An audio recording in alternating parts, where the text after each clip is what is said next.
All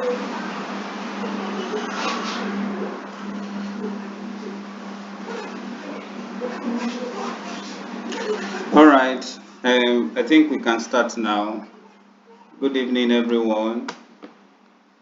I trust we all had a pleasant day. Hope you can all hear me. Yes, yes, you can see. Yes, we can hear you. All right. I also understand the time factor. All right. I understand that some of us need to quickly get to work and all that. So we just project communication management is very simple and easy to understand, and also is also tricky. Okay, so I must mention that to us so that we will not feel and take it for granted. All right, so that's why it's very important I mention that. So now I want to look at project communication management. What is it about, and what is our focus when we are looking at project communication? The first thing I would like to mention for you to note down is that you discover that the entire project that you will be leading is about communication. So, which simply means that you, as a project manager, you are going to spend much time trying to communicate, sending emails, receiving emails, providing report, attending stand up. Everything you are doing is going to be based on communication. Just like I experienced this in my own current job. All right. I observed that in my current role as a project manager, that I spend more of my time thinking of how to draft the letter or how to draft the introductory message appropriately so that it can drive in the main point. You see that I spend much time trying to arrange all the documentations, ensure that all the documentations are right, than the job itself. So that is that about project communication management. So for the purpose of exam, note it down. Project manager spend up to 90% of their time communicating in the project. So 90% of your time, you're going to spend it communicating in the project. So that is that about the project communication management. So now, what is the project communication management all about? You will discover that let's look at the project as an entity, which means the project is a person. The project is a person, and we have the project manager at one side and we have the stakeholders. Please listen to this clue. The project manager gets the information he needs to communicate from the project and communicate that information to the stakeholders. So you see that the project manager is between the project and the stakeholders. So the concept behind project communication management is actually about that timely dissemination, creation, collection, distribution, and storage of information, and also disposition of that information when you are no longer in need of that information. So you see that the project manager stands in between the project and the stakeholders. So where will he get his information from? He can either get his information from the project, prepare that information as a report, send it to the stakeholders get the information and revert back to the project as a feedback. So the creation of this information actually happens at the project level. So project creation, project information is created at the project level and distributed. Now, it is now the project manager's decision to actually distribute the information to different stakeholders. That is why you will agree with me, the project charter is not meant for every stakeholder in your project. And there are several informations in your project that you cannot share with everybody. And that is how important the concept behind the project communication management. So in the concept of the project communication management, the project manager creates the information, disseminate the information, and probably store the information, waiting for the appropriate time to disseminate that information.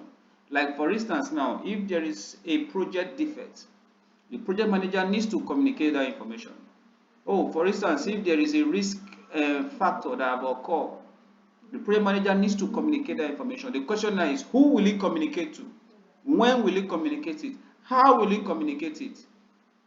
That is the concept behind the project communication management. I just hope that is clear.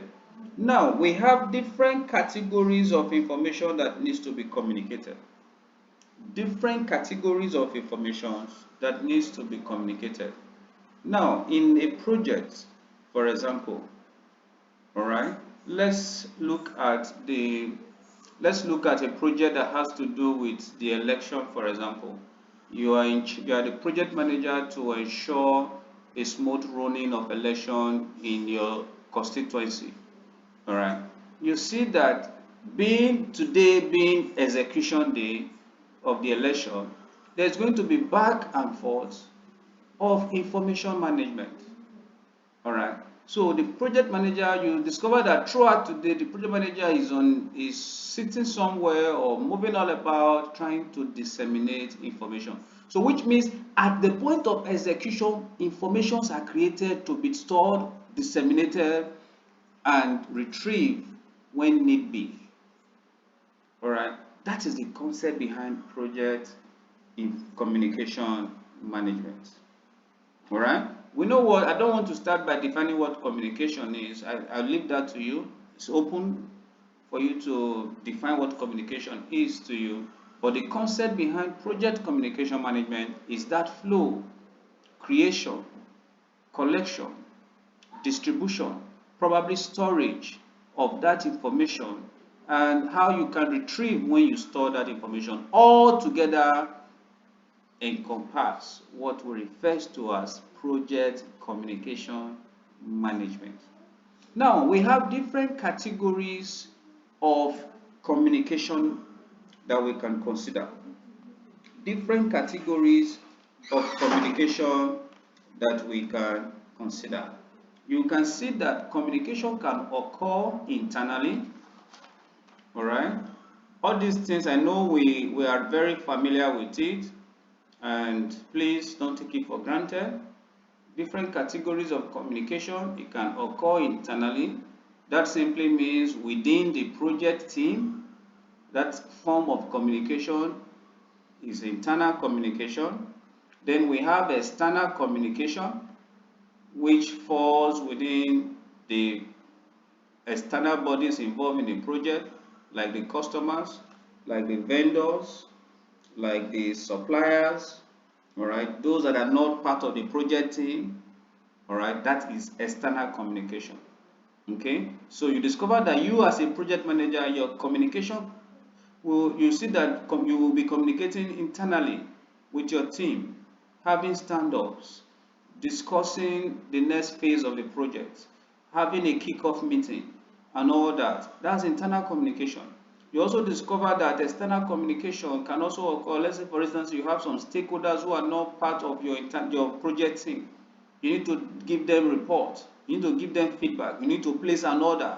You need to be able to solicit for third-party integration, or you need to bring a third party on board to partner with your organization. That is external communication. You need to start thinking of how you draft that engagement. That is what external communication. So you see that plus or minus, you will be involved in all these categories of communication. Then we also have formal, just like as you can see, like having a report, briefings, They are formal form of communication. Then informal form of communication, the little ad hoc discussion you have, all right, that you like sending a text message, they are informal, all right, dropping a chat message, they are informal, all right, using WhatsApp group to communicate to your team, they are informal, all right. So all these are it can either be formal or informal. So if for instance you want to secure a partnership with a third party that wants to perform a work breakdown structure that the organization cannot easily perform or they not have the resources, you're going to engage in a formal communication. All right, so that's it. You're going to engage in a formal communication, so you can't engage informal in such a case. Then we also have the upward, what we refer to as vertical form of communication and horizontal form of communication. When we say vertical, this vertical can be categorized as upward and downward.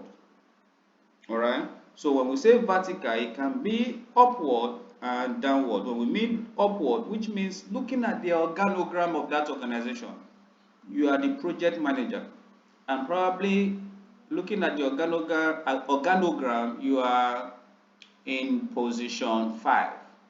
You discover that the way you communicate with the people ahead of you, like your sponsor, your MD, your executive, and the chairman of the organizations, you see that it will be totally different from downward communication, those that are below you looking at that same organogram. So if you look at that hierarchical structure, people, you are number 5. The way you communicate to people are upper or senior to you in authority will be different from the way you communicate to people who are junior to you in authority. So that is why under the vertical form of communication, you can either engage upward or downward. All right, upward or downward, these are the form of communication that happens when you are discussing with your looking at hierarchical structure. Then we also have the horizontal, which means at the level of a project manager, your fellow project managers. That becomes horizontal form of communication. Now remember, I did not use the word your team members. Horizontal does not focus on team members, it's your fellow peers, your fellow project managers. All right. If you say your team members, there are people in your team that you may be senior to. All right. So we can't say horizontal is your team member, but rather we can say horizontal is what? Your fellow peers, people that are project managers like you. All right. Somebody have a question? Yes, I have a question. Okay, please go on, sir. Now, for the vertical, but looking at the vertical and the horizontal is communicating with peer members. Then the vertical, you said, deals with communication with probably senior management at the top and then down. Now, looking at the down, is it the team members or with the peers? No, the down, okay, the way I explain vertical, I use the organizational structure you belong to, all right? Looking at the organogram. Organogram in this context, I mean the hierarchy in that organization, all right?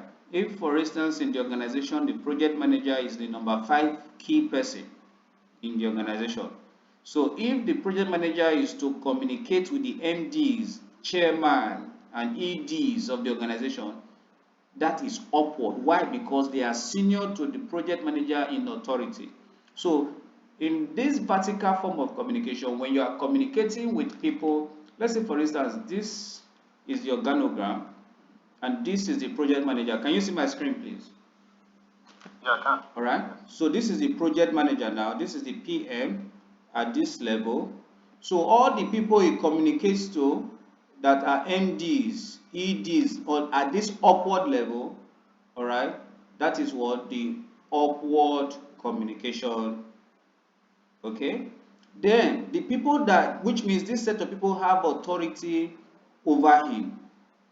They have more authority over him. So the way he will communicate with them, send a report to them, engage them in a discussion is far different from the way he will engage those under him.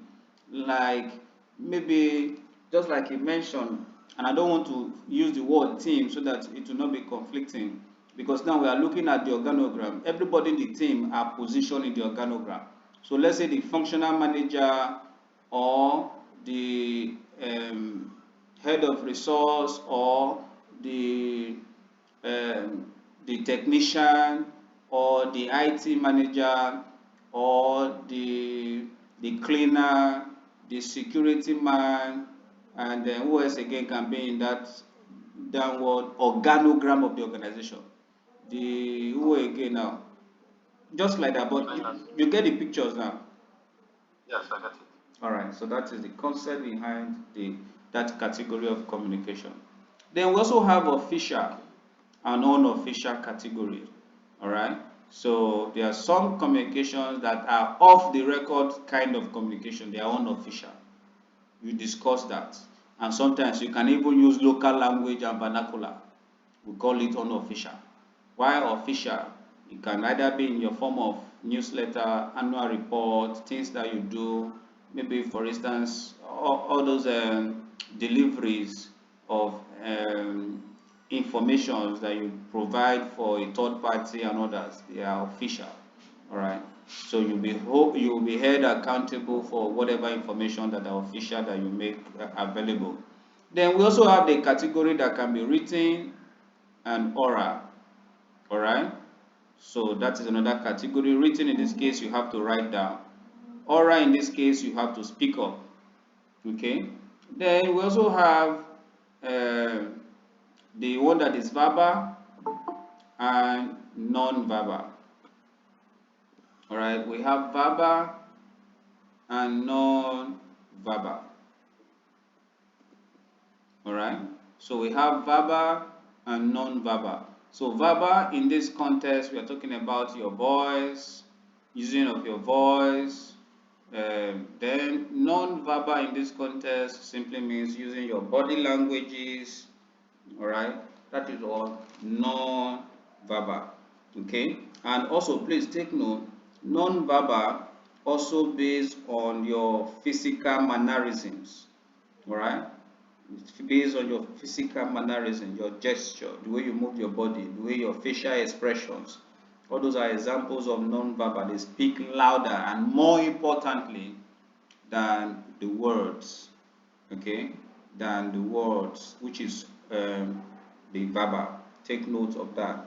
All right. Then also, for the purpose of exam, we also have a form of communication that is often not spoken about, which is what paralingual.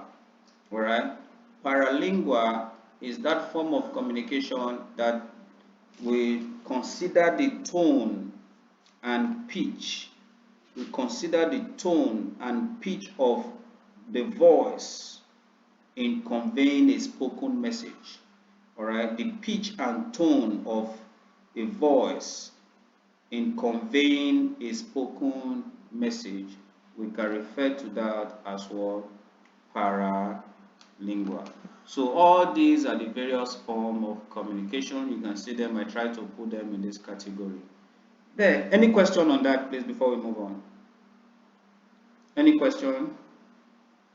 Wally, any question, or is there any other form of communication we have missed out? No, no questions from you. Okay, all right. Now, let's look at the communication model. All right. In every communication, there is an expected model. When we mean a model, we simply means the pattern in which this information can be passed across.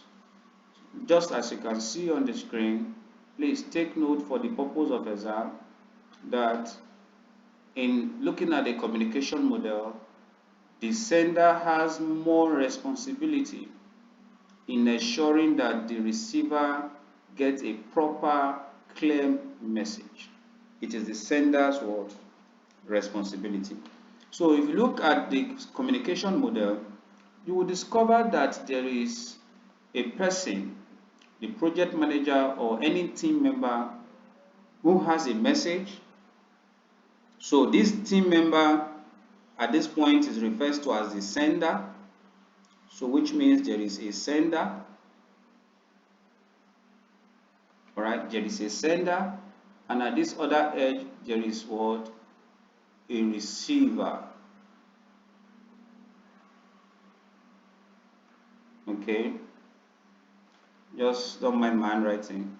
So which means there is a sender and there is a receiver. So the sender must have a message. And what will the sender do with the message? Please take note, the sender must encode the message. Encode. The sender would encode the message. Alright? And send that message through any medium of communication.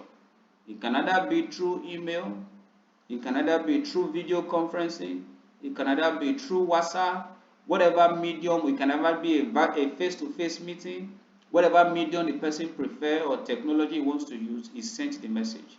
To who? The receiver. And the receiver gets the message and decode. Alright? The receiver decodes the message. That is simply the communication model. And now, when the receiver decodes the message, he must send back a feedback to who? The sender. So if this cycle is not complete, then you did not have communication. Hello? If this cycle of the sender receiver's model is not complete, then you have not communicated. If you look at that statement, it simply means that, oh, if the sender sent a message and the receiver got the message and he did not give feedback or acknowledge, then communication have not taken place. Hello, project managers. So it's not enough to send mail and hold on until the person deem it fit to reply your mail. Alright? So which means if you send mail and the person have not responded, you have not done your communication. So communication have not taken place. Until you send a mail, the person receive, acknowledge and send you back maybe acknowledgement or a feedback regarding your mail, then communication has taken place. That's an exam question. Alright, so that is that about the communication model.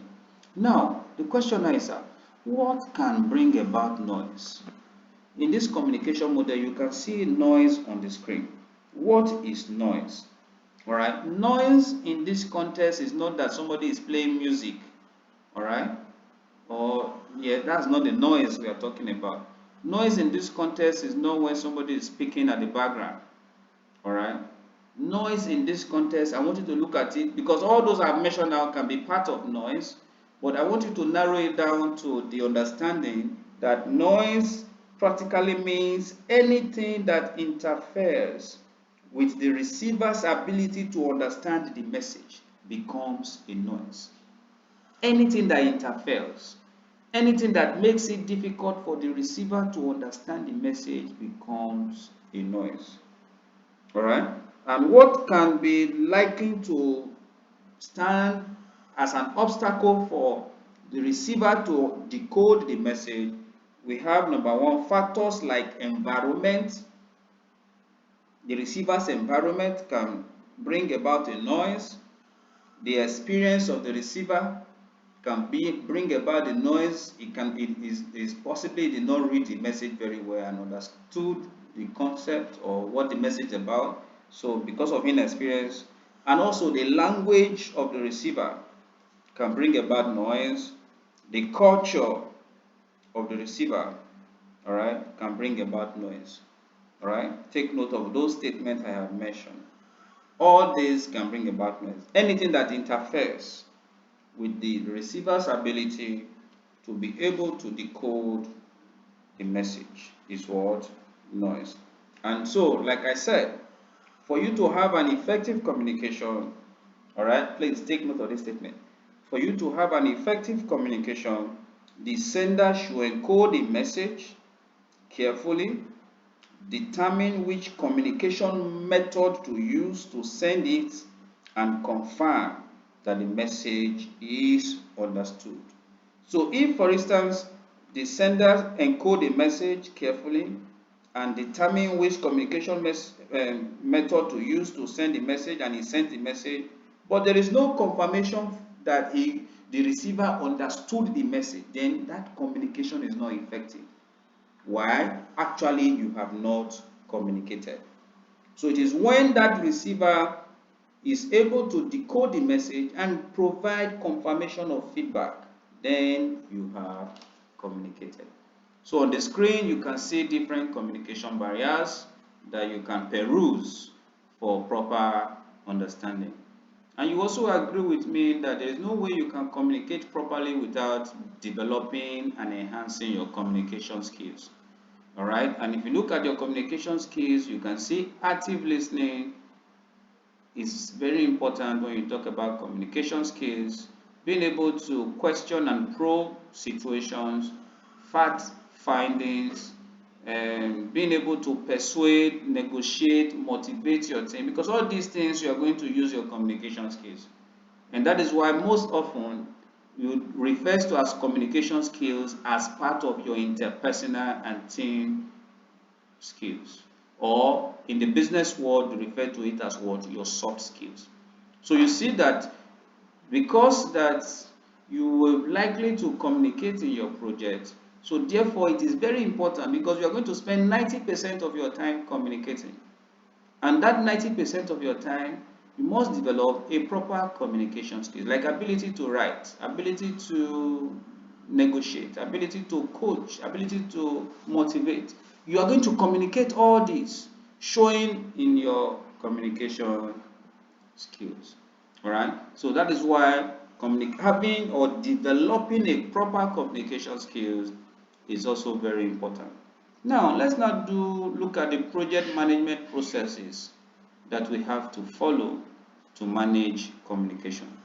The project management processes to follow to manage communication. As you can see on the screen, we have the plan communication management under the planning process group, manage communication under the executing process group, and control communication under the monitoring and control process group. Now, when we talk about plan communication, please, I want you to take notes. All right, this is where the trick is. Are we together? Hello, just say hi if you are with me, please. Hi. All right. Hi. Okay. Lola, are you there? Okay, I understand. Sorry, Lola, I understand. Don't worry. So, plan communication, I want you to understand this concept. Remember when we talk about planning, I often mention that, oh, plan communication is that aspect where you have to sit down and document how you intend to manage communication in your project, which is absolutely true, which is very, very correct. But there is no way you can plan for communication without your stakeholders' communication requirements. So that takes us back to stakeholders management. And that is why it is easy to miss communication. Why? Because communication and stakeholder and 5 and 6, they are intertwined. So please understand. So when we deal with communication, the planned communication cannot take place, or this process of planned communication management cannot take place without the stakeholders requirements, without the stakeholders communication requirement. And it is from that stakeholders communication requirement analysis that gives birth to the stakeholders communication needs, or better still, that gives birth to the stakeholders information needs. And God help you, you have more than 20 or 50 stakeholders that you need to communicate with, which means you must have an understanding of each stakeholder's communication needs. Excuse me, sir. Are you saying that each stakeholder is likely to have different communication needs? Yes. There are some stakeholders that will give you a format that they want to receive their information. They will give you the type of information they want to receive. They will tell you when they want to receive that information. That is why you may find it funny that your main team member may not be responding to you through mails. Why? Because that is not his method or his stakeholders communication requirement. So if, for instance, you come across questions like, oh, you sent a mail to a particular stakeholder and that stakeholder came to you and said you've not been reporting in about the project progress, and you say, excuse me sir, no, I have been up to date, I've been sending you mail, then they will now ask you, where is the problem from? The problem is in your planned communication. Why? Because you did not take note of your stakeholders communication requirement. And that takes us to the beginning of the project, where you were discussing with your stakeholders at that moment. So which means every time you meet at that initial stage, you are having your first discussion with your stakeholders, you must emphasize the need of their communication requirement, which means it is a must to do by you, the project manager, to request. As far as you are requesting their names, knowing their positions, knowing what they stand to gain, what is their expectation for the project, what is their requirement. Also ask their communication requirement. Hello, ask for their communication requirement, because we have seen people that all that they need from you is to send them a chat. Oh, you want to communicate progress, send them mails. Some you must have a conference. Some you must have one-on-one official meeting. So you must understand. So if you now have like 20, 50 stakeholders, one said that you must meet with him face to face. The other said that you will have to, you must send mail. Then the other said, no, I don't want mail, we'll do video conferencing meeting. The other one said, oh, you don't need to have, he doesn't have time, just call him and tell him direct what the progress is. Why the other, you know, I don't want you to call me because I won't be able to pick, I'm always on the move, just drop me a chat and I will respond to you. All these are different communication needs. So it is not, that is why you need to know them, because you will now have to categorize each of these stakeholders' communication needs so that you will know the right information to disseminate to those stakeholders. So planned communication management, all right, is the process that consider how to store, maintain, distribute, and retrieve information that will happen to all the project information once it is closed. I repeat that again. The planned communication management process consider how to store, how you will maintain the information, distribute the information, and retrieve the information. All right? And what will happen to all the project information even when the project is closed. So under this planned communication management, this is where you sit down to document all these aspects of the project. You can see, so planned communication management, you, your team are going to sit down to look at, okay, how do we store information when we create the information or when we receive the information from the project? How do we maintain that information? How do we distribute those information? How do we now retrieve that information to disseminate when we need them? And what eventually will happen to the information when the project is closed? That is the planned communication management. And what is the determinant for planned communication management? I've told you that it is strictly based on the stakeholders' information needs and requirements. And where can you get this stakeholders' information need? This project communication is based on stakeholders' information needs and requirements. Where will you get the stakeholders' information needs and requirements?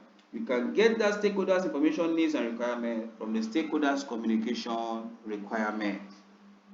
So it is from that stakeholder communication requirement that you will analyze to be able to plan how you intend to communicate with each of these stakeholders. Take note, planned communication focuses on the information and communication need of the stakeholders. Because actually, who are you communicating to? The stakeholders. That is the concept behind the planned communication management. All right. So planned communication management, it focuses on the information and communication needs of the stakeholders. All right. So take note also under plan communication management that this process look at how to maximize the effectiveness and efficiency.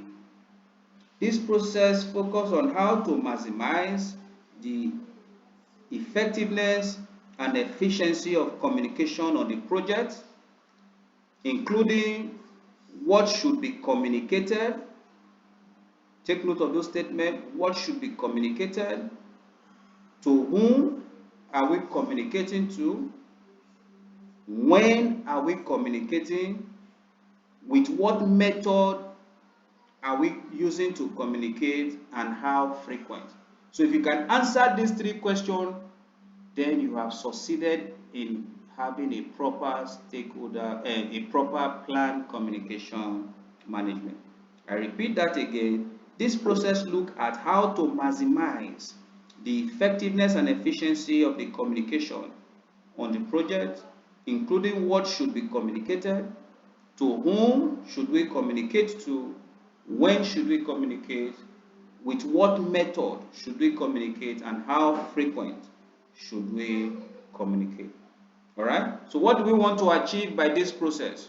We want to simply achieve a communication management plan. That communication management plan will now guide us and every other person in the team on how communication should be managed and controlled throughout the project. All right? Hope that is clear. Now, for the purpose of exam, the word effective and efficient communication, just notice somewhere when you come across the word, the concept of efficient communication, effective communication, what do they mean? Just write somewhere in your notes. Efficient communication, open bracket and close. What does it mean? It means providing only the information needed. So when you are providing only the information needed, then that communication is what?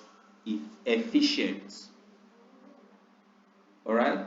Efficient communication, providing only the information needed. That kind of communication becomes what? Efficient. Effective communication simply means providing information in the right format and at the right time. In the right format and at the right time. All right? So take note of all that. The right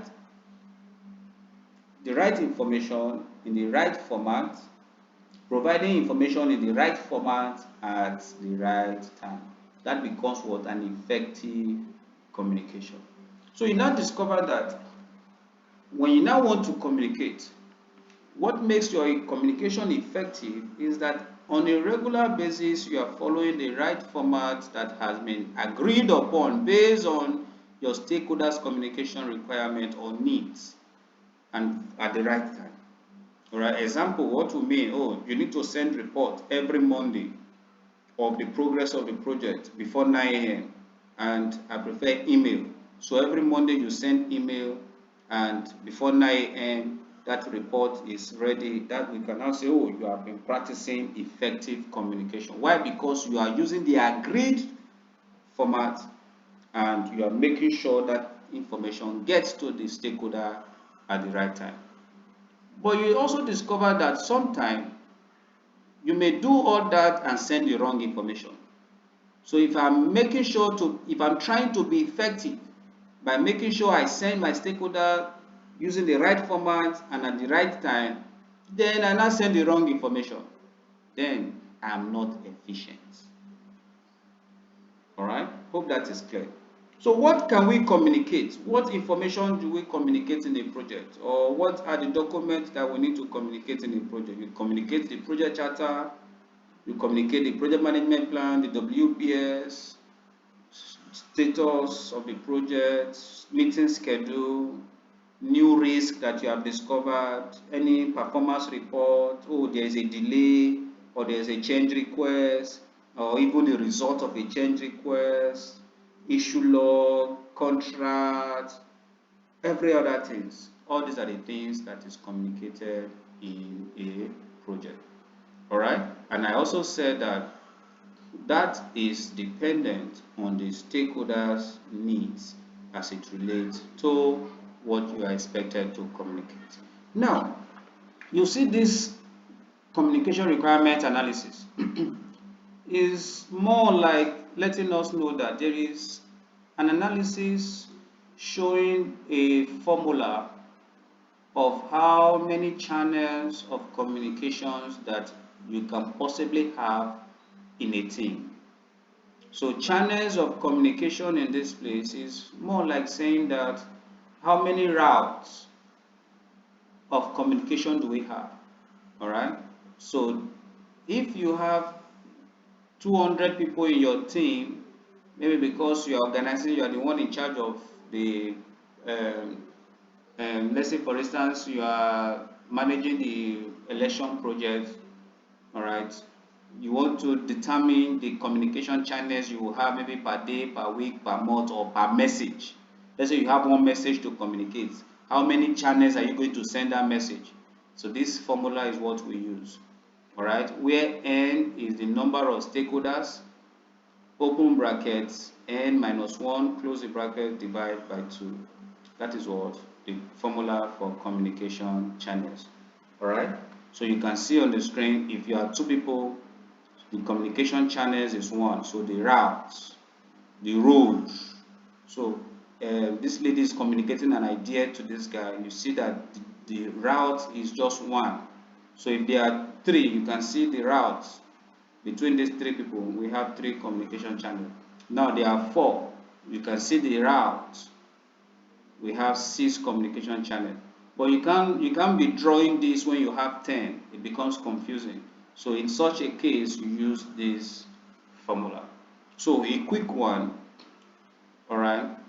A project manager has a team of 15 members,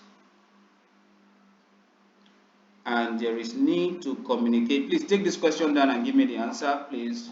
Are you there? A stakeholder has a team of 15 members, and there is need to communicate a new project risk issue to these team members. How many communication channels do you have? How many communication channels do you have? Use this formula for that. Yes, Mr. Iberi, have you gotten the answer?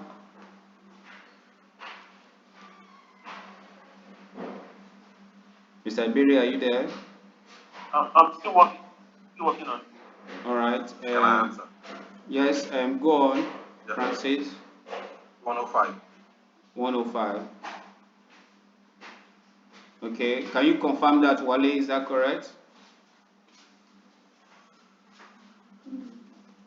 Wale, can you confirm that? Is that correct? No, I'm trying to sort the thing out. But I can't confirm yet. All right, so quickly. Yes, Mr. Kadiri, can you confirm that? I confirm it, 105. 105. So you can see that just by providing an update of a new risk that have been discovered in the team, you discover that the route of that information is 105. So that is what we refer to as what? Communication channels. All right. So you can see that that question is direct. Now, what about in a question where it is stated that a project manager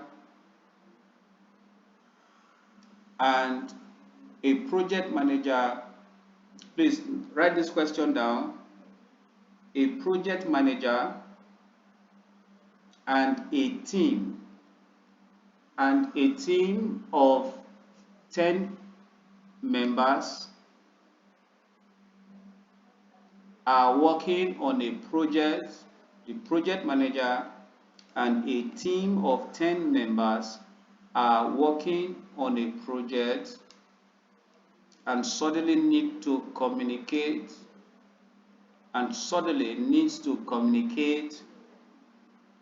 a WBS and suddenly needs to communicate a WBS task, how many or what is the communication channels, or how many communication channels will you have?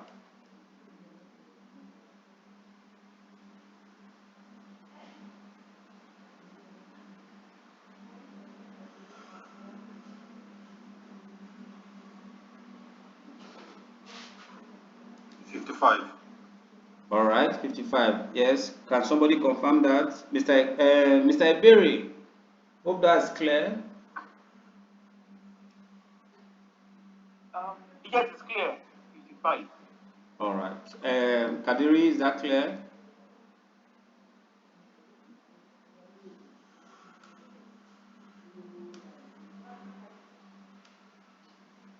Mr. Wali, is that clear?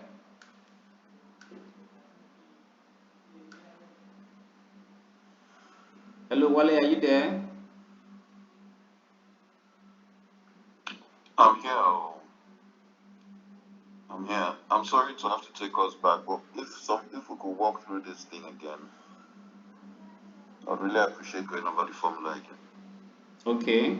Yeah, I myself, I want us to go over it again because I got 45.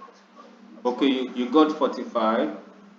All right. If you read the question, all right, the question said that a project manager, that's one, and a team of 10.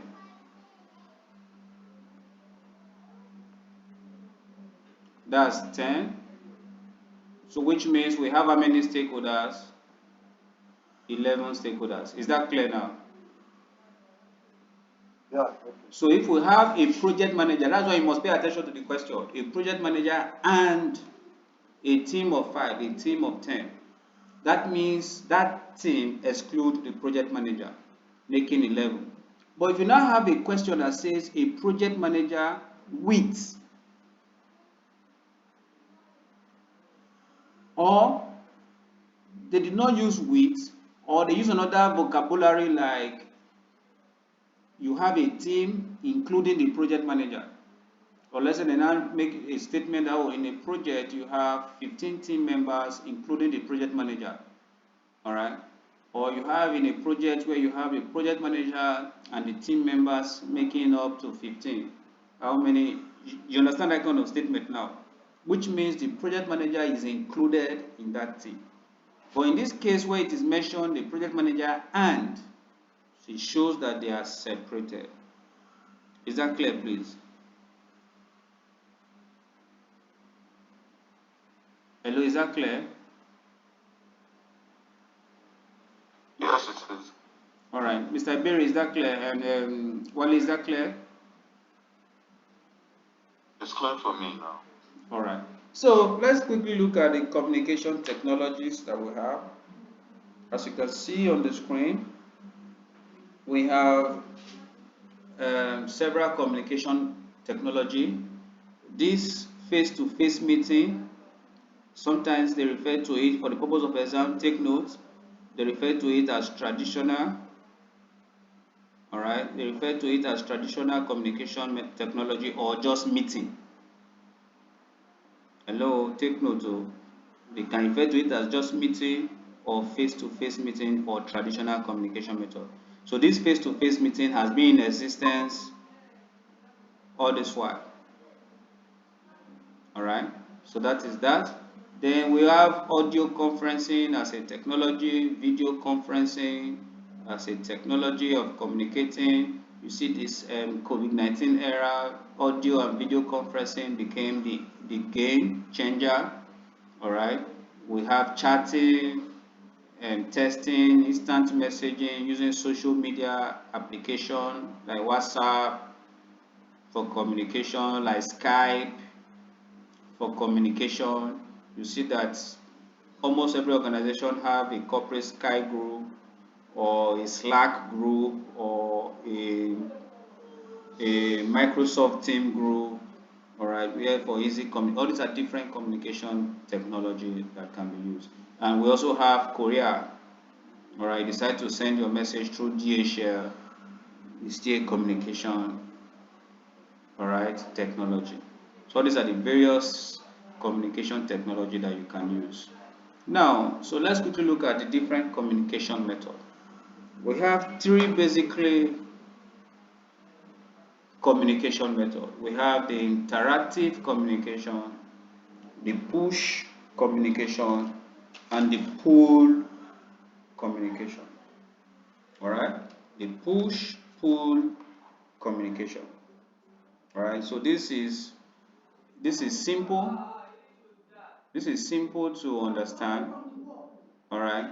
So now, when we consider the interactive communication, we are actually saying that this form of communication is multi-directional form of communication. When we say something is multi-directional, we're simply saying that it involves two persons. All right. There's Yes, Mr. Williams. hello. Mr. Williams, I don't know. Please, can you repeat what you just said? I lost you for a few Yeah, minutes. I too. I think we lost you. Okay. I said that. Same here. Same here. I cannot hear you, sir. The same. Okay, no problem. But can you hear me now? Yes. All right. So, talking about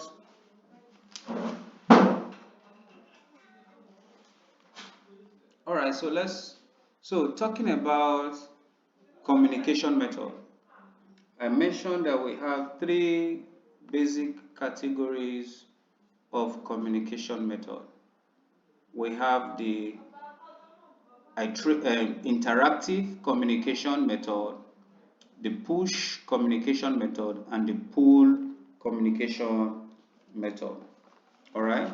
Then I mentioned that the interactive communication method, I will refer to it as the multi-directional communication method, whereby two or more parties must exchange thoughts and ideas.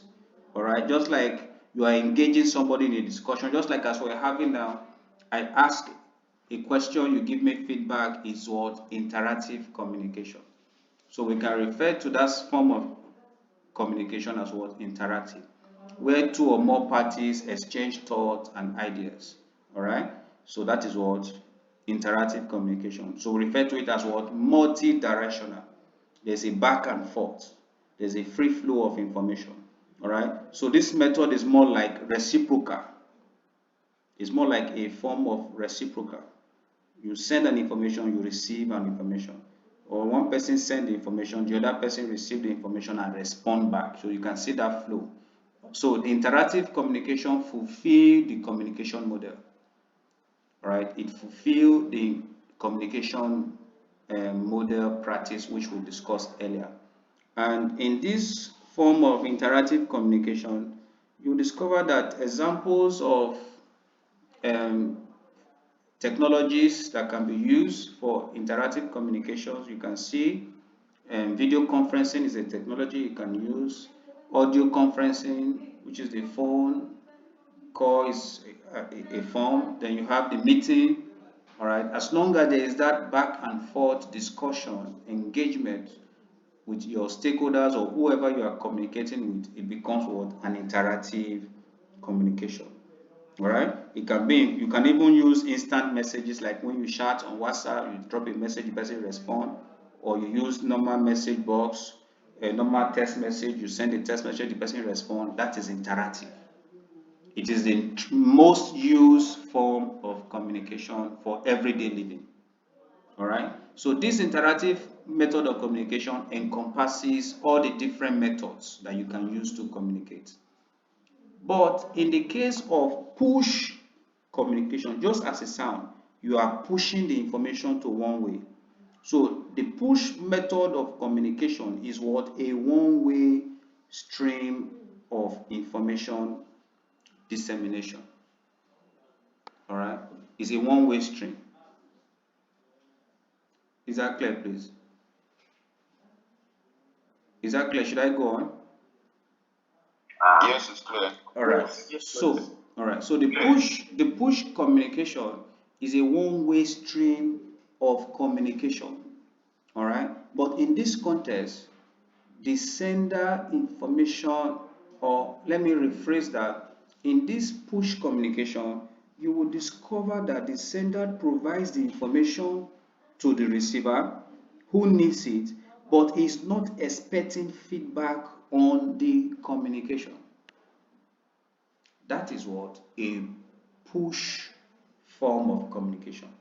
Oh, the sender gathers the information, is one-way stream. It doesn't flow back.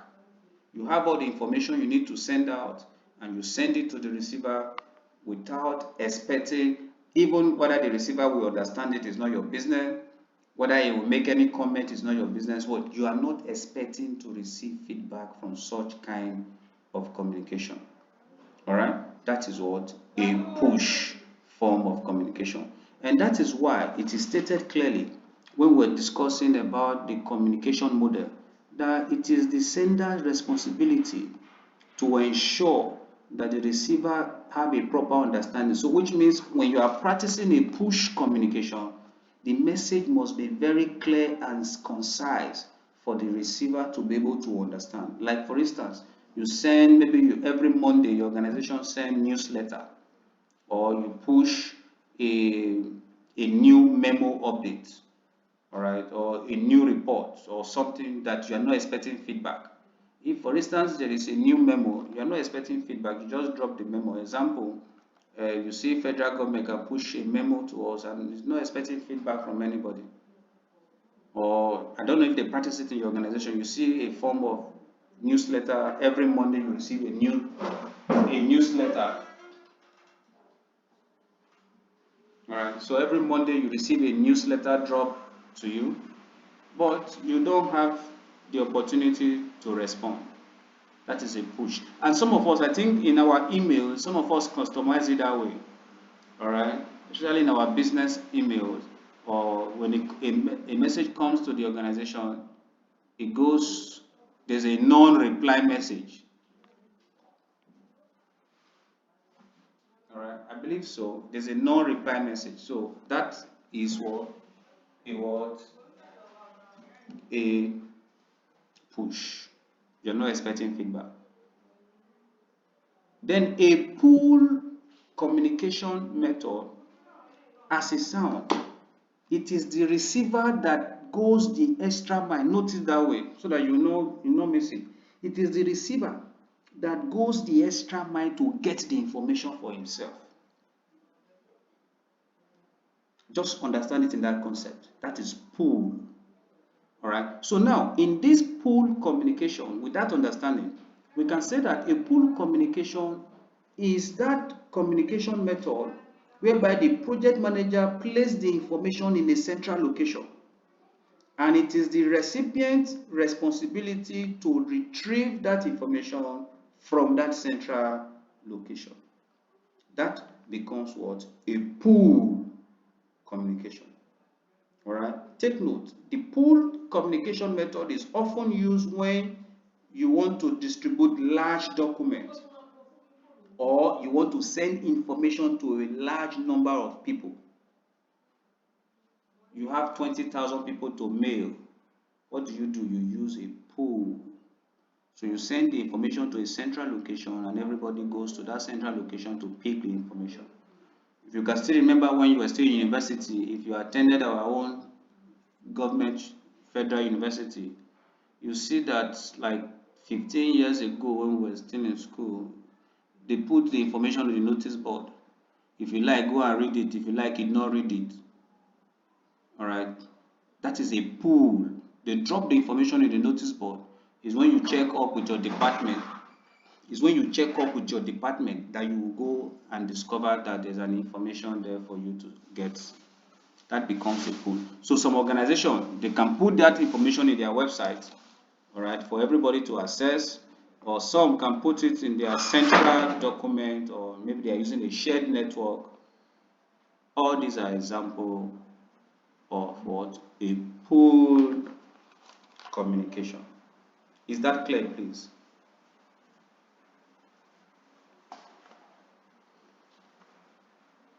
Is that clear? Yes, it is. All right. So all these put together forms the communication management plan. All right. So let's look at managed communication now. Now we are saying that at this point, this is the executing aspect. Now that we have put all this plan together, so let's now actually go to the point whereby we are going to create this information. How does this information come about? So managing communication is now that aspect in your project where those informations are actually created, where those information created are actually disseminated, where those information disseminated are actually sent to the right individuals. That is the concept behind managed communication. Whose responsibility is this? The project manager, ensuring that information created gets to him, is properly collected, distributed to the right individuals at the right time, storing the ones that needs to be sent later, and properly coming up with a way of retrieving those information. And when there is no need for that information anymore, you discard the information. That is the concept of managed communication. Yes, quickly go on. Yeah, I don't. Please allow me to find out, under the plan communication management, is that where the project manager finds out if any stakeholder is unaware, whether he's responsive, neutral, or supportive, or the leader? No, no. That is under stakeholders management. Okay. All right, so that is under stakeholders management. But in this plan communication, it is strictly based on the stakeholders communication requirement. Just like, for instance, I will plan with you as a stakeholder in this project of training for PMP. How best do you need me to communicate with you? All right, that's for this course. I think we agreed that the official communication method will be through a WhatsApp group. That all official documentation and everything I need to share will be done through that WhatsApp group. But you also discover that in as much we have the WhatsApp group, there is also a free flow of communication directly without the WhatsApp group. So that is the communication put in place to manage every stakeholders involved in this training project. Do you get that concept now? So that is it. Now, Yes. so managed communication now is now where we've actually started the project. All right. I'm sending information on the time for the class. I'm sending information for the assignment of the class, and I'm getting feedback.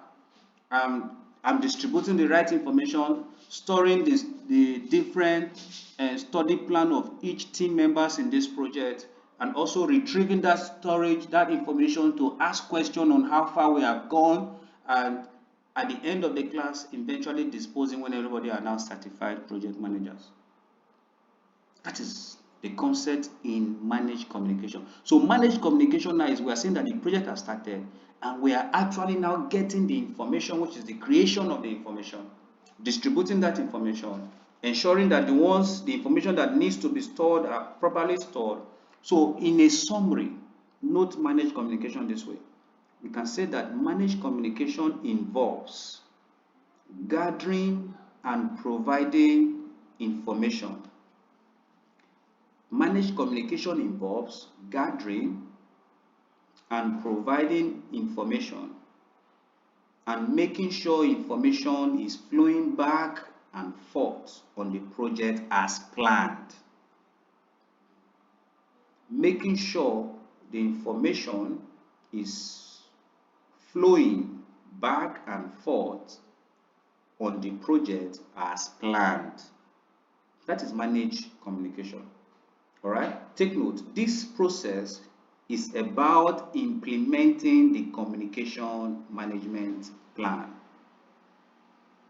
This process is about implementing the communication management plans. That is using the technologies, models, method established in the plan to meet communication need for each phase of the project. right? This process is about implementing the communication needs, implementing the communication management plans. All right, that is using the technology, models, and method established in the plan to meet communication needs for each phase of the project. That is what manage communication for your project. And you can see what is the key benefit of this process. You can see it enables an efficient and effective communication flows between stakeholders. So now, what did I say is efficient communication again? Wale? Hello, Wale, are you there? What did I say is efficient communication?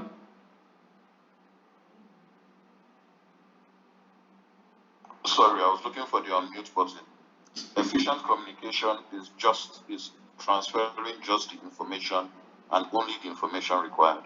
Exactly. Then what about effective communication? That has to do with the methodology, the timeliness of the communication. Exactly. So we can now say that managed communication, it enables and sending the right information, all right, following the right technology and timeliness in communication, all right. So the back and forth of that flow is what we refer to as managed communication. Oh, so you are sending the right message to Williams, following the right method of disseminating that information agreed with you by Williams, and also ensuring that there is a proper timing of disseminating that information agreed with you by Williams. So that flow of such, the back and forth of such informations is what we refer to as managed communication. So this is that aspect where you sit down and say, oh, I want to send memo to the MD to give an approval to spend extra 5 million naira. Oh, I want to call for an urgent emergency stakeholders meeting. Oh, I want to quickly book a call with a technical partner in so company so that they will do more clarification. You see all these things happen, Simon. There are some issues that can escalate to you as a project manager, and you will now have to prioritize. Oh, which one is more urgent for me to do, and which one should I pay more attention to? That is the concept behind managed communication. So that back and forth is what we mean. So what do we want to achieve when we are actually managing communication? We want to have project communication. So there must be a communication. So which means the sending of those information back and forth is what we mean by what? Project communication. All right. I hope we are all getting along fine. No question or no difficulties. All right. So let's now look at what are the different communication types. Please, this is also very interesting because it's confusing also in the exam. We have 4 major communication types. Take note, it's different from communication method, it's different from communication technology, it's different from communication model. All right, and it's different from the different categories of communication. So I just want you to understand them in that subheadings. All right, but now we're looking at communication type. So which means what we're trying to say is that when I need to communicate, there are some categories of information that I cannot communicate without following this communication type. Example, there is a new risk development that has occurred in my project, an emergency situation. That now depends on you as a project manager. What method will you use to communicate such an emergency situation? Oh, you are having a meeting with a stakeholder who is an international body, and you want to provide that feedback to your organization. In such a case, what method do you think is most appropriate to communicate such information? And that is why we want to discuss communication type. And that explains to us that the first type of communication we have is formal written, which means all that you need to write down are formal. You must be formal in your writing. The choice of words are formal. Take note. When should we use it? We should use formal written when you want to communicate any legal form of communication, like in form of your contract document, in form of your partnership document, in form of your request document, in form of any other documentations that are sensitive to the project. What do you use? Like your WBS documentation, like your project charter, your project management plans, and every other plan in the project, they are formal. So it must be formally written. That is why you must have that plan. Writing the plan down is formal written. Right? So when is it used? For legal communication. And also your project document that I have mentioned. So formal written can also be used when there is a distant or extreme complexity involved. Take note of this. These are exam questions. Now, so when should I use formal written? Oh, I need to communicate with somebody abroad. I need to communicate with a team partner who is not in Nigeria. You must use formal communication. Oh, there's an extreme complexity, there's a risk event that will occur. Oh, there's a new discovery of an issue that your team has just discovered, it needs to communicate it. It must be formal. Oh, you need to escalate something that will occur in your project to the MD. It must be formal. So which means an escalation of a project or a problem that will occur in a project, escalation of such information to the MD or the sponsor, you can't just pick up a phone and call. It doesn't work that way. It must be formal. Or you are requesting for authority to spend additional resources. It must be formal. All right. Then we also have formal verbal. Take note. This one is formal written, which means you have to write. Formal verbal, this one means involve your speech, what you need to say. So which means your voice, your presentation. So your formal verbal, you can liken it to your speech, your presentation. All right. You want to do a market or a product launch, or you need to talk about your organization in a symposium, or you are having a launch and you need to present your document about your organization.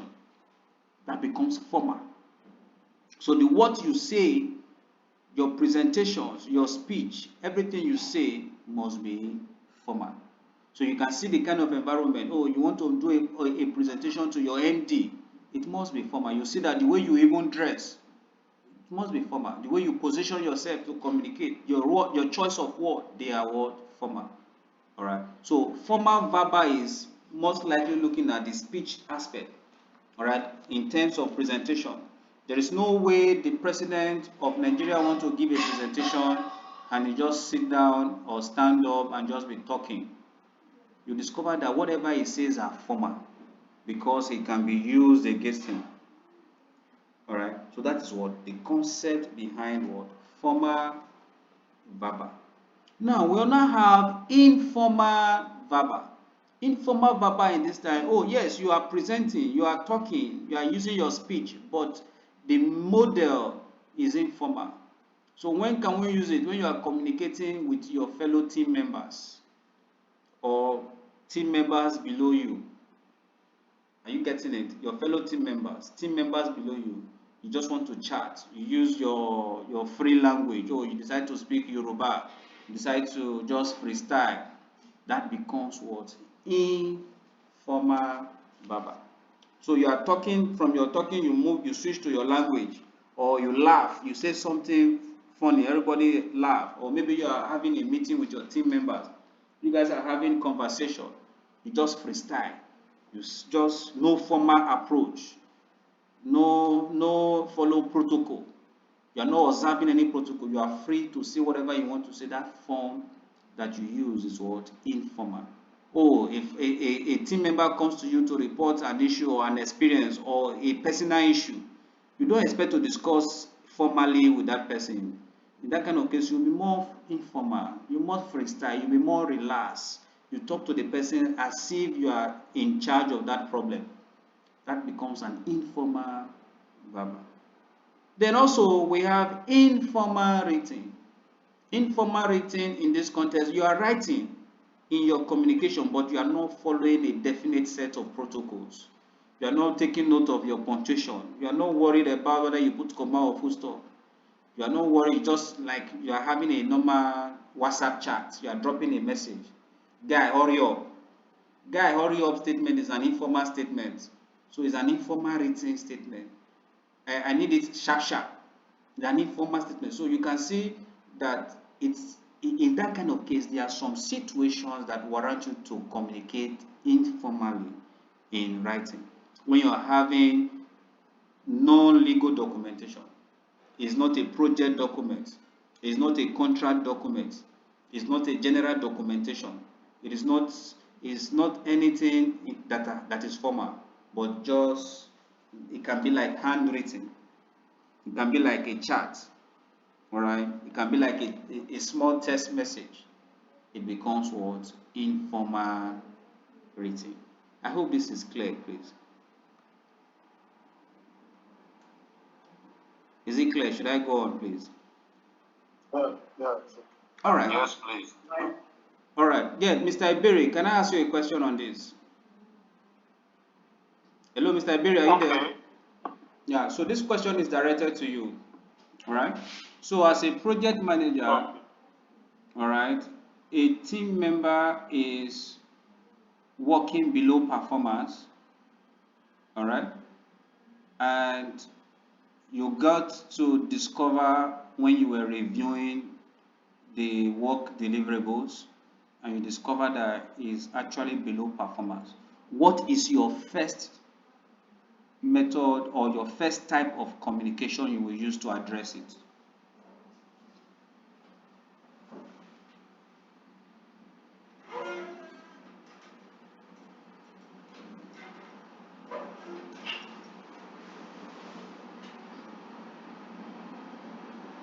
Hello, Mr. Berry, are you there?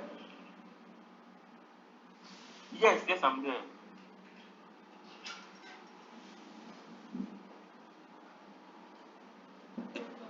Any idea? Okay. Yes, go on, please. Hello, go on, please. I'm still trying to digest the question very well. All right. Okay, maybe you can. Okay, Wale, can you help out? So I would say, ideally, I would say informal written. Okay, so why? So you said informal written. Okay, why? Informal written because it's, you first of all want to understand.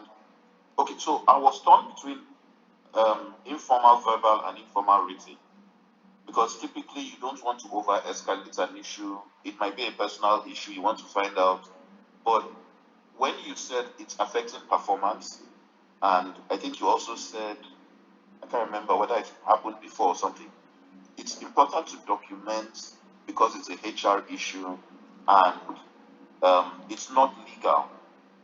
It's not related to contract. It's not related to the project work itself. It's related to a HR issue and a team member's performance. So you want to write to the person informally to inquire, why is this going on? Is there anything I can do to support you? Okay. So which means your answer is between informal written and informal verbal. Yes, sir. Yes, sir. That's actually confusing. All right. Francis, do you want to help out?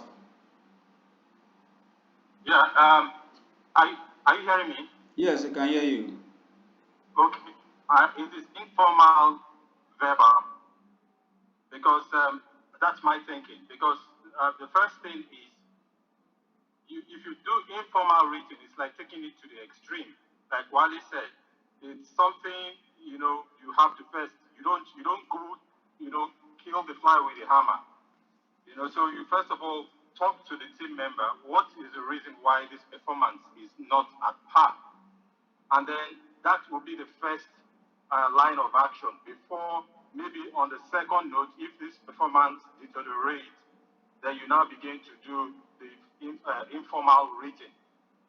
But first of all, I believe that you don't go all the way out. You call the team member, speak with the team member, and ask the team member the reason why his performance has been down or not at par lately.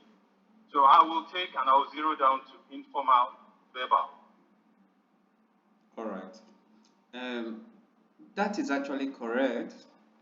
So, Wale, your first call of action is informal verbal, which means you are going to be more relaxed, make him more relaxed, create an atmosphere of trust so that he can willingly tell you what the problem is, why he's not meeting up with the performance.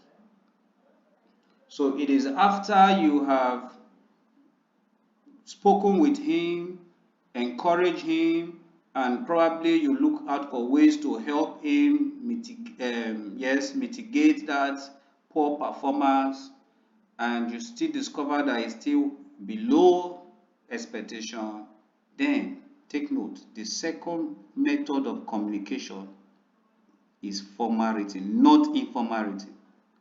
Informal written is that conversation you write in form of like chats, testing, using some informal words or statements. All right. So if you want to document the non-performance after you have exhausted informal verbal, it should be more properly documented so that it will not look as if you did not do the right thing. I hope that is clear. Yes, it is. All right. So take note. All right. So what I would like you to know are when or what situations warrant the use of this communication type. All right. Anything official, project document related, legal contract, or you want to write to a far distance person, or there is a very complex situation, use formal. Right? Poor performance issues, talk to the person first. Right? Formal verbal, oh, you want to have a presentation, you want to have a briefing, you want to pitch an idea to the stakeholders. There's no way you can use informal verbal to pitch an idea. It must be formal, your speech. All right, so all these are situations. They are all exam questions. All right, so manage communication. You can either use your information management system, all right? You send hard copy, soft copy, whatever. All those are different aspects, but that's not area of focus, okay? Then also under managed communication, there's something very important you should always take note of, your meeting management, all right? When you're organizing any meeting, please take note. There's need for you to set your meeting agenda and distribute it ahead. That is the core practice. All right, you set an agenda, you distribute that agenda ahead. All right, and also you also expect that your team members or the people or the participants of that meeting, they review the agenda and they prepare for the meeting. So it's technically wrong to start setting agenda for a meeting in the meeting, or assigning people to lead a meeting when they are not informed before the meeting. All right, so it is technically wrong when it comes to meeting rules for your project. Because why do I need to mention this? You may most likely see it in your exam, because you're going to be having meetings. If you discover that almost all the tools and techniques have meetings, so you must have a good meeting management system. All right, like setting your agenda ahead of time, distributing the agenda, delegating roles ahead of time so that whoever is going to say something in the meeting or who is going to share the meeting is aware of time and they will have meaningful contributions, and also so that every discussion will stick to the agenda and not out of the agenda. So all these are the little meeting management rules that you must know about because it is very important. And meeting management rule like setting time limit. All right, when you said, oh, we want to have a brief meeting for 10 minutes, make sure it's 10 minutes because it is very important. And also letting people know their responsibility is also important. Okay, please take note. All those are the little meetings management rule that you should take note of. Then, control communication in this context will now be that aspect where you are ensuring that there is an optimal information flow to all participants. It is at this point you discover that some people or set of individuals can come back to you to tell you that I'm not getting the project report that you are expected to send weekly. So you can see that it is under control communication that you will get to discover that Williams is not responding to my mails. Why is he not responding? He's not even acknowledging. Control communication help you to determine that. And when this happens, you compare with what? The communication management plan. To know the exact management plan you have with that stakeholder. Now, please take note for exam case. There's one confusing question that comes under this control communication. When you are controlling your communication and there is an issue with that control process. Example, somebody said that a team members of yours reported that a stakeholder complained to him that he's not getting daily updates of the project for the project, and you got that report and they are asking you a question. What is the first thing you have to do when you got that report? The first thing you have to do is not to check your project is not to check, please take note, is not to check your communication plan. All right, the first thing to do is to quickly go and check the stakeholders communication plan. Hope it's not confusing. The first thing to do is not to check, oh, let me check the communication plan. The first thing to do is to go and check. Remember, everything you have done is according to the communication plan you have. But the person complained that he's not receiving a message, and you got that information. The first thing to do, and they're asking you, what document do you need to review first? The first thing to do is to go and check the stakeholders management plan that you have that contains the stakeholders communication requirement. You remember I spoke about it as a factor to consider when putting your communication plan together. That the factor you must consider in your communication plan is to ensure that there's a proper stakeholder communication requirement. It is from that communication requirement you use to detail out your communication management plan. So when there is a complaint by any stakeholder that they are not getting report or there's a breach of communication, the first document to check is to rush back to your stakeholder management plan that shows the type and needs of communication of that particular stakeholder to know if you are actually in compliance or you are not in compliance. I hope that is clear. Take note of that tricky statement. So the concept behind control communication is actually to ensure that all the information that we plan to disseminate to all the stakeholders we have agreed with, we are actually disseminating them. They are receiving them, they are giving us the feedback, and there is no issue. And if peradventure there is issue or deviation, control communication is that aspect that will now make that correction and adjust the communication flow. And that is it.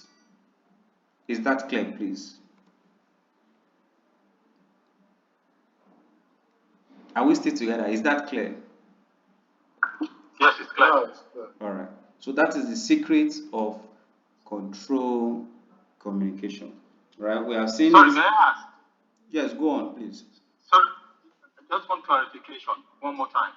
So the stakeholder communication plan, the project manager will consult the stakeholder communication plan if, for instance, there's an issue with communication with one of the stakeholders complaining that he did not get a report, and then the project manager will access the stakeholder communication plan where there is the communication plan for the stakeholder. I don't know whether I'm correct there. Okay. What I said was that the stakeholder now, based on the request now, the first document, take note, these are the key questions, the first, second, what should you do first? That is the PMI question. They make it confusing. Not that you don't know it, you know it, but they want to know which one first you should do.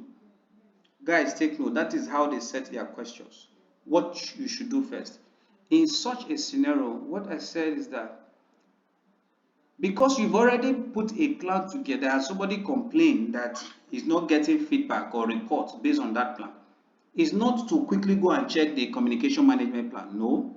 What you should quickly go and check is the stakeholders requirement plan that you have already had at the beginning of discussing with that stakeholder, where the stakeholder took the time to detail the communication needs. Oh, the stakeholder took time to detail that communication need, explaining to you that this is how I want you to communicate. And now you put a plan together and the stakeholder is telling you that you know he's not getting feedback. You should quickly go and check if you are following the statement or the communication need of that stakeholder from the original document in stakeholders management plan. So the first document is the stakeholders requirement document. Exactly. Okay.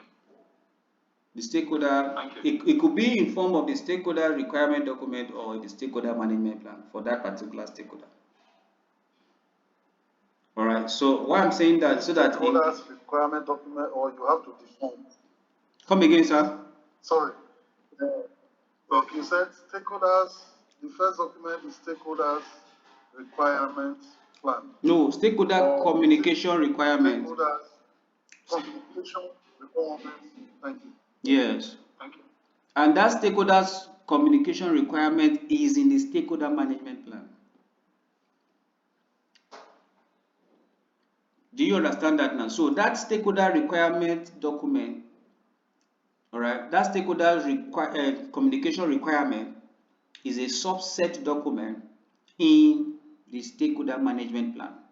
So if in exam you did not see stakeholder communication requirement document, you now saw stakeholder management plan, then that should be the right thing. But you understand the scenario. But if that scenario is different, then the stakeholder management and the communication management plan will be the best option to look at.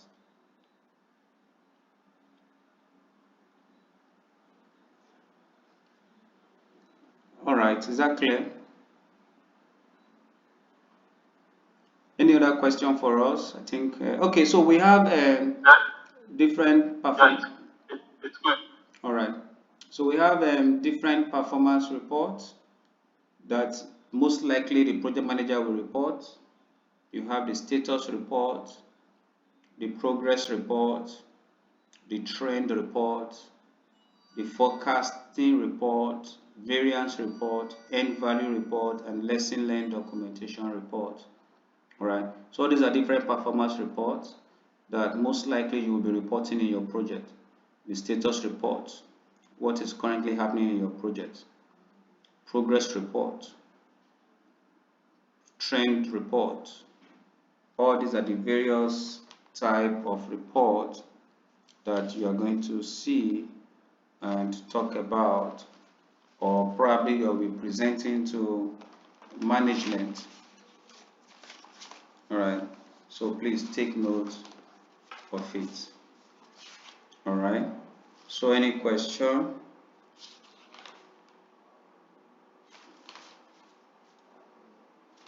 Any questions so far? Can we? Please, I didn't get what the definition of effective and efficient communication is. All right. Okay. Yes. Okay. All right, Lola. No problem.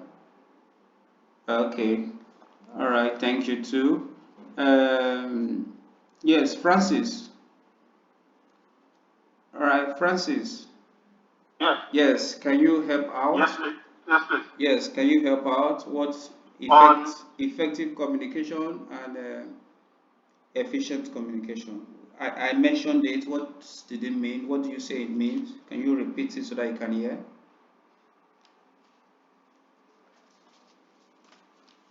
Sorry, I might not be able to do that because I'm in a place that I can't talk now. All right. Okay. Hello? Yes. All right. No problem. Sorry about that. Okay. Yeah. Okay. So just take note of that again. excuse me. So I mentioned that effective communication. Are you there, Mr. Kadiri? Hello, Mr. Kadiri, are you Yes, there? yes. So just write somewhere Hello. efficient communication and effective. So efficient, I simply means providing only the information needed is efficient information. Efficient communication is what? Providing only the information needed. All right. Then effective communication is providing information at the right format, providing information in the right format at the right time. Providing information in the right format at the right time.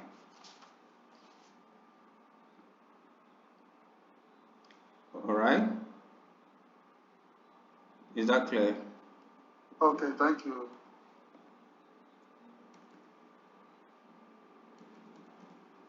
All right. Any other question? No question from me.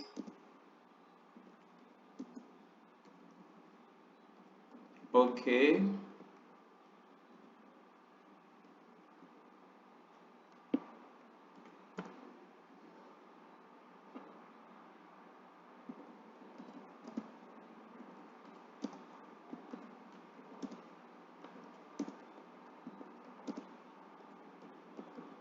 All right. So that question goes to Lola on the chat.